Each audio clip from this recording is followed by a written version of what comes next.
Le Salon du Livre a ouvert ses portes aujourd'hui à Genève.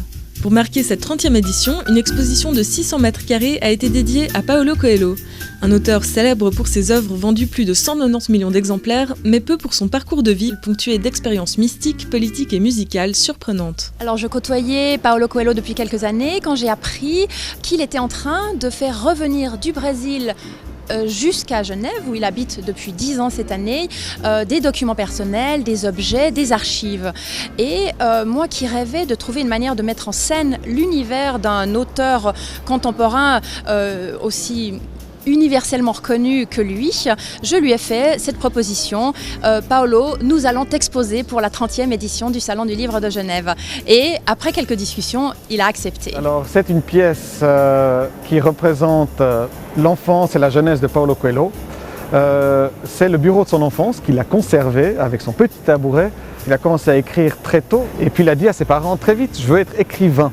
Ses parents pensaient que ce n'était pas un métier, que c'était absurde d'être écrivain. La situation s'est envenimée à tel point que Paulo Coelho a été interné de force par ses propres parents parce qu'ils le croyaient fou. Il était tellement turbulent. Coelho était interné à 17, 18 et 19 ans, chaque été un mois. Et la deuxième fois, il a eu droit à des électrochocs. C'est finalement assez étonnant parce qu'on a l'impression que c'est un homme serein, etc. Mais sa vie jusqu'à 40 ans était très compliquée.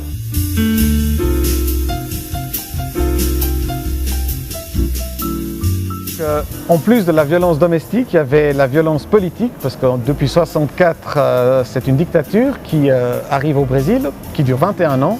Beaucoup de pays d'Amérique latine sont sous la dictature. Lui devient hippie, c'est le symbole de la contre-culture. Il faut être hippie pour résister politiquement, résister culturellement à l'oppression. Alors, Paulo Coelho a conservé sa veste de hippie de l'époque. Avec le logo derrière, c'est le logo d'une société qu'il a créée, la Sociedad Alternativa. C'est aussi un de ses tubes, une de ses chansons. Il deviendra parolier. Jusqu'à 40 ans, il avait toute une carrière dans le monde de la musique.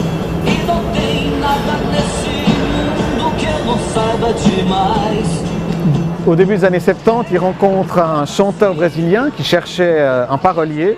Le chanteur, c'est Raul Seixas, et ensemble, ils vont faire des chansons. Il va faire des véritables tubes, dont Sociedad Alternativa.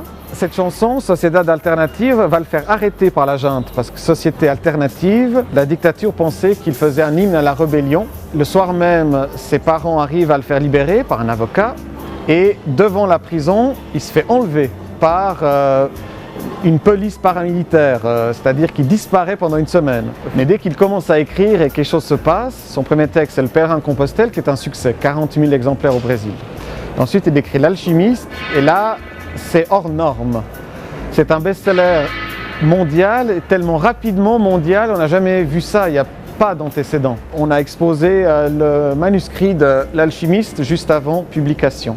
Anne Carrière a eu l'idée de appeler Moebius et lui dire « Est-ce que vous avez lu le livre? Non, ben je vous l'envoie, peut-être vous voulez faire des illustrations, peut-être ça va vous intéresser. » Moebius, l'immense Moebius, a lu le texte, a trouvé vraiment super et il a fait en quelques jours 30 aquarelles qui sont exposées pour la première fois ensemble. Mais avec les dessins, les illustrations de Moebius, c'est comme un nouveau livre, il vibre, c'est vraiment un bel objet à avoir entre les mains.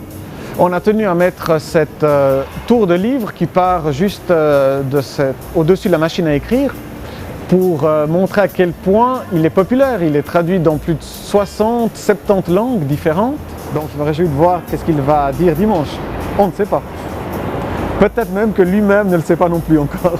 Il est très spontané. Les gens pourront poser des questions, faire des photos, pas de séance de dédicace, mais effectivement l'alchimiste sera là et donc après être entré dans sa vie, son œuvre, avoir un peu compris comment Coelho était devenu Coelho avec l'exposition, et on pourra enfin l'entendre effectivement faire le point sur sa vie en direct. Paulo Coelho fera son unique apparition publique de l'année, dimanche, dernier jour du Salon du Livre, à 14h sur la Grande Scène.